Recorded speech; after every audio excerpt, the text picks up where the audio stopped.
an MK3 Mondeo ST, what is meant to go there in a hole for the alarm,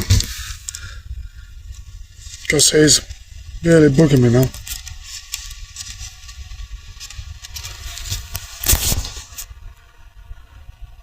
Can you tell me the part number for anyone?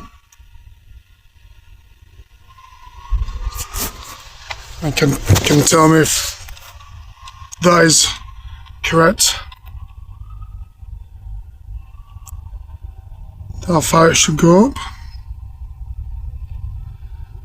In the comments below. Because the alarm keeps going off.